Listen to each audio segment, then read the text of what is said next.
Good morning student. आज हम हिंदी का चैप्टर नंबर 5 मदन मोहन मालवीय पढ़ेंगे। इसमें हम मदन मोहन मालवीय जी के बारे में जानेंगे। तो चलिए हम शुरू करते हैं चैप्टर नंबर 5 मदन मोहन मालवीय। बच्चों, क्या आप लोग जानते हैं कि मदन मोहन मालवीय कौन थे? तो चलिए मैं आपको बताती हूँ कि मदन मोहन मालवीय एक महान स्वतंत्रता सेनानी, राजनीतिज्ञ, समाज सेवक तथा बनारस हिंदू विश्वविद्यालय के संस्थापक थे। अब हम आगे इस पाठ में इनके बारे में और पढ़ेंगे। तो चलिए शुरू करते हैं। अब मदन मोहन मालवीय जी का जन्म 25 दिसंबर 1861 ईस्वी को प्रयाग में हुआ था। उनके पिता का नाम ब्रजनाथ व्यास था और माता का नाम मोना देवी था। ये लोग मालवा से आए थे, इसलिए मालवी कहलाते थे। कई लोग मालवीय जी के नाम का बड़ा सुंदर अर्थ करते हुए कहते थे कि वह मदना मोहना मालवी है, यानी ऐसा व्यक्ति जिसमें न मद हो और न मोह। मद मतलब घमंड और मोह मतलब किसी चीज की लालसा। और सचमुच ही मदन मोहन मालवीय में न कोई घमंड था और न किसी चीज के लिए कोई लालसा थी, इसलिए लोग इन्हें महामना कहते थे। मदन मोहन मालवीय जी की प्रारंभिक शिक्षा प्रयाग में श्री धम्म ज्ञानोपदेश पाठशाला से हुई। प्रयाग मतलब जिसका नाम इलाहाबाद था और अब फिर से वापस इसका नाम प्रयागराज हो गया है। तो वहाँ इन्हें सनातन धर्म की शिक्षा प्राप्त हुई। इसके बाद इन्हें एक बड़े स्कूल में भेजा गया। वहाँ की फ़ीस बहुत ज़्यादा थी और इनका परिवार बहुत ज़्यादा पैसे वाला नहीं था, तो इनकी माँ ने चांदी का एक कड़ा गिरवी रखकर उन्हें पढ़ाया और इस बच्चे ने पढ़ लिख कर हिंदू विश्वविद्यालय जैसे विशाल विद्यालय की स्थापना की, जिसमें लाखों विद्यार्थियों को विद्यादान में दी जाती है। मदन मोहन मालवीय को अंग्रेजी विषय में रुचि थी, इसलिए इलाहाबाद के जिला स्कूल में इन्हें भेज दिया गया। वहाँ इन्होंने इंटर की परीक्षा पास की और फिर म्योर सेंटर कॉलेज में एफए पास किया और फिर इसके बाद बीए करने के बाद गवर्नमेंट हाई स्कूल में शिक्षक बन गए और वहाँ उन्हें सिर्फ 40 रुपये महीने का वेतन मिलता था। वेतन मतलब सैलरी, उनके महीने की सैलरी कितनी थी? सिर्फ 40 रुपये। जब वे 20 वर्ष के हुए तो उनका विवाह पंडित आदित्यनाथ की बेटी कुंदन देवी के साथ हो गया।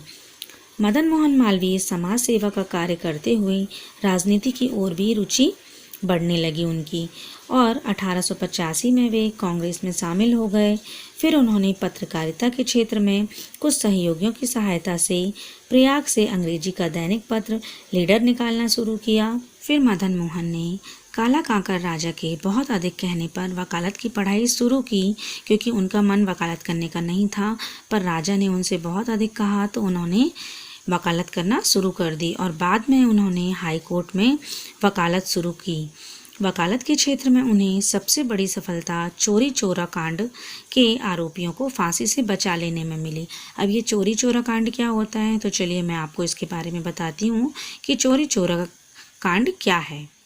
चोरी चोरा उत्तर प्रदेश में गोरखपुर के पास एक कस्बा है, जहां 5 फरवरी 1922 को भारतीयों ने ब्रिटिश सरकार की एक पुलिस चौकी को आग लगा दी थी और जिसमें 22 पुलिस कर्मचारियों को जिंदा जलाकर मार दिया गया था। इसी घटना को चोरी चोरा कांड के नाम से जाना जाता है। मदन मोहन मालवीय जी के जीवन का सबसे बड़ा काम काशी हिंदू विश्वविद्यालय की स्थापना का था। वह चाहते थे कि देश में कम से कम एक ऐसा विद्यालय जरूर हो जिसमें भारतीय संस्कृति की छाप हो। और राजनीति के क्षेत्र में भी मदन मोहन मालवीय जी को बहुत प्रसिद्धि मिली। वह 1909 में लाहौर कांग्रेस में के अध्यक्ष हुए और सन 1918 में दिल्ली कांग्रेस के प्रधान चुने गए और असहयोग आंदोलन में वह 2-4 बार जेल भी गए। मदन मोहन मालवीय में देश प्रेम, सच्चाई और त्याग की भावना कूट कूट कर भरी थी।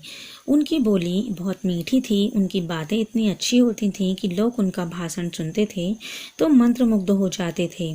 मालवीय जी का एक बड़ा गुण यह भी था कि वह जिस बात को ठीक समझते थे उस पर बराबर अड़िग रहते थे, फिर चाहे कोई उनका साथ दे या ना दे। मालवीय जी ने एक और बड़ा काम यह किया कि उन्होंने हिंदी भाषा को ऊपर उठाया।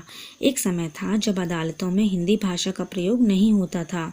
जब हमारे देश में अंग्रेज़ों का राज्य था उस समय अदालतों में हिंदी का यूज़ नहीं किया जाता था, तो उन्होंने बहुत कोशिश करके अदालतों में हिंदी का प्रचार करवाया और जब वह भाषण देते थे तो हिंदी में ही देते थे।